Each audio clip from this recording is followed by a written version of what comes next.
Kibo, without a doubt, is well respected in Uganda. But I'm curious, why does the government respect Kibo Group so deeply? And what's different about Kibo Group as compared to other organizations? Kibo Group is registered in Uganda as an American NGO, non-profit. And that shows on the paperwork we have the constitution of the organization. It's clearly stated it's an American organization. If it was started by Abraham and I, Ugandans, it would be considered local.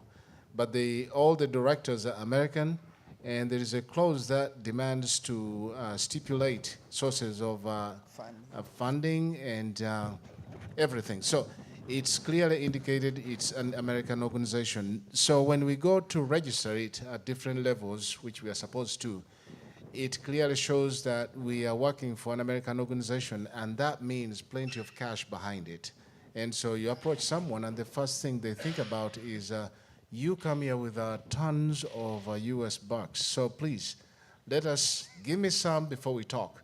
And we've been told that in the United States, at some levels, they struggle with the corruption, but there's nothing like we have.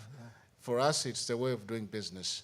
So it's a challenge that we face, and Kibo has started off with the missionaries and said, we don't pay bribes at all, nothing. If it's going to make us fail to work, we will go, but we will not pay bribes.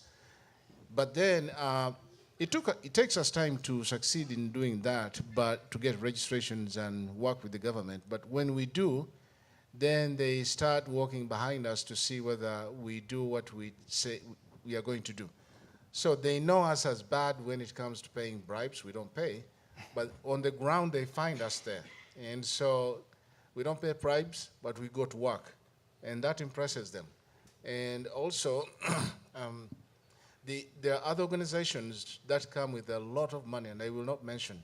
Many of them come from the US, but they would go out and just dish cash, and they continue.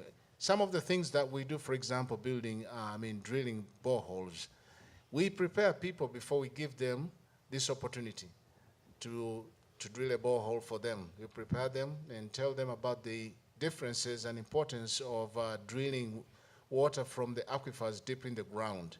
If you draw water from a pond, which is our swamps, there are all sorts of things. You have frogs and the algae. There's, hogs drink from their wild and domestic animals, and it's not good to take home.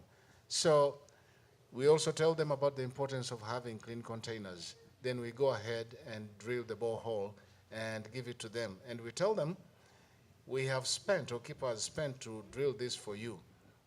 Pump it well. There's a big problem in Africa of usage of technology because it's still new to us.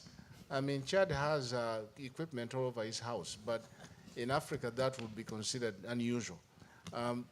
We don't know how to use equipment very well, and when we use it, we break it quick.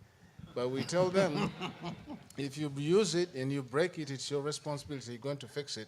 So from the word go, we tell them this is your prize, but keep it well. And in that way, we are unlike many other organizations, much bigger than us, that drill boreholes and just walk away. You can visit, and you'll find several boreholes that were built, drilled many years ago, and they are not helping the communities because the communities broke the pumps, and no one fixed them.